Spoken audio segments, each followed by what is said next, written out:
ជំរាបសួរបងប្អូនទាំងអស់គ្នាថ្ងៃនេះខ្ញុំមាន podcast មួយដែលខ្ញុំនឹងនិយាយតទៅនឹង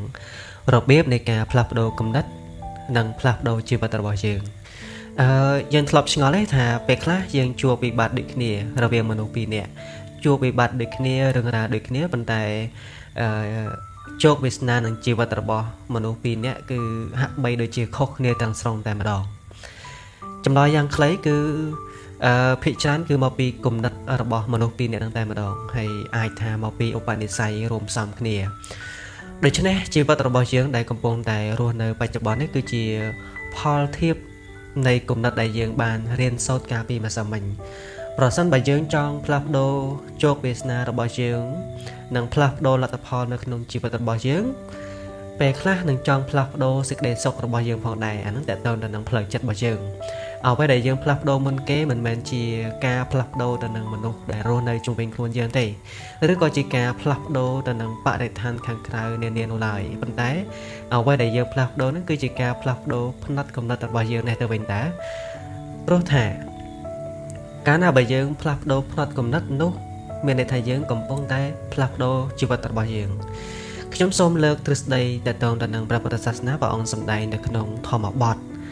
ព្រះអង្គសម្ដែងថាចិត្តតាំងតនតាំងសុខាវហៈចិត្តដែលហ្វឹកហាត់ល្អហើយនិងលុតដំល្អហើយរមែងនាំមកនៅសេចក្តីសុខសុភមង្គលព្រះអង្គទ្រង់បញ្យល់តទៅទៀតថាចិត្តតាំងប្រធានការណੰចិត្តឬក៏ជាគំនិតហ្នឹងគឺជាអ្នកដឹកនាំចិត្តគឺជាប្រធានចិត្តតាំងប្រធានការណੰចិត្តគឺជាប្រធានដូច្នេះហើយរាល់សកម្មភាពនិងពាក្យសម្ដីរបស់យើងនិងវាសនារបស់យើងនឹងតែងតែកំណត់និងបង្កើតចេញពីគំនិតរបស់យើងទាំងអស់សូមយើងគិតទៅលើរឿងអតីតកាលមួយនៅក្នុងសម័យពុទ្ធកាលដែលខ្ញុំធ្លាប់បានលើកឡើងដែរនៅកាលវីដេអូមុនតទៅនឹងរឿងអង្គុលមា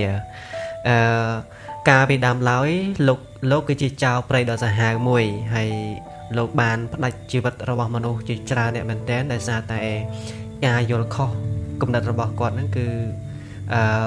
ខុសឆ្គងដោយសារតែការជឿទៅលើការញុះញង់របស់គ្រូដើមរបស់គាត់ក៏ប៉ុន្តែនៅពេលដែលគាត់បានជួបនៅព្រះសម្មាសម្ពុទ្ធគាត់ក៏បានផ្លាស់ប្ដូរភ្ញាក់រលឹកហើយក៏បានផ្លាស់ប្ដូរគំនិតរបស់គាត់ពីមនុស្សម្នាក់ដែលមានគំនិតហិង្សាសកម្មហិង្សាមែនទែន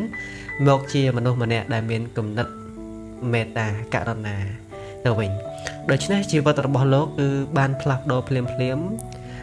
ពីចៅព្រៃដ៏សាហាវមកជាព្រះអរហន្តដ៏ស្ងប់ស្ងាត់និងគួរឲ្យជាទីគោរពជ្រះថ្លាមែនទែននៅក្នុងរឿងនេះបានបង្រៀនយើងយ៉ាងច្បាស់ថាគ្មានមនុស្សម្នាក់គ្មាននរណាម្នាក់ដែលអាចជាប់គុកនៃអតីតកាលរហូតទេប្រសិនបើយើងហ៊ានដើរហ៊ានផ្លាស់ប្ដូរគំនិតរបស់យើងនៅពេលបច្ចុប្បន្នដូច្នេះហើយប្រសិនបើយើងគិតថាយើងមានគំនិតមួយយើងគិតថាចេះខ្ញុំមិនអាចធ្វើបានទេខួរក្បាលរបស់យើងនឹងស្វែងយល់នឹងស្វែងរកលេសរាប់ពាន់លេសដើម្បីបោះបង់ទៅនឹងការងារណាដែលយើងគិតថាធ្វើមិនបានប៉ុន្តែប្រសិនបើយើងក្រឡេកនឹងផ្លាស់ប្ដូរគំនិតទៅមកនិយាយថាចេះមកគិតថាចេះវិញរឿងនេះពិបាកប៉ុន្តែខ្ញុំអាចរៀនសូត្រពីវាបាននិងអភិវឌ្ឍសមត្ថភាពពីវាបានដូច្នេះខួរក្បាលរបស់យើងនឹងចាប់ផ្ដើមស្វែងរកដំណោះស្រាយនិងចាប់យកឱកាសល្អៗភ្លាម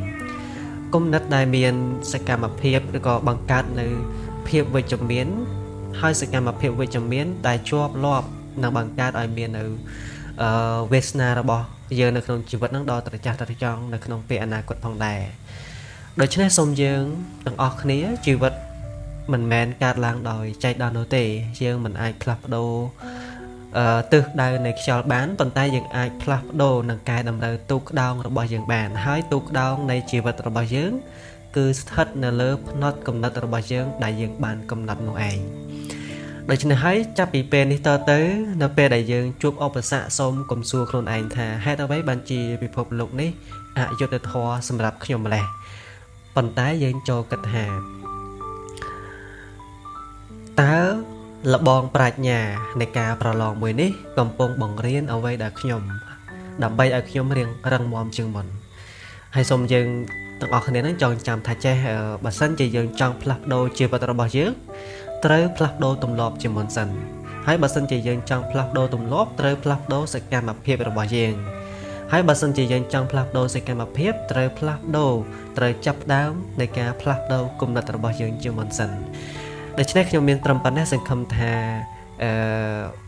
ការបកស្រាយរបស់ខ្ញុំជាប្រយោជន៍ដែលអាចផ្លាស់ប្ដូរផ្នត់គំនិតរបស់យើងគ្រប់គ្នាពេលខ្លះมันអាចផ្លាស់ប្ដូរពិភពលោកបានទេប៉ុន្តែយើងអាចផ្លាស់ប្ដូរខ្លួនឯងបានចាប់ពីពេលនេះខណៈនេះតទៅសូមអរគុណនិងសូមជម្រាបលា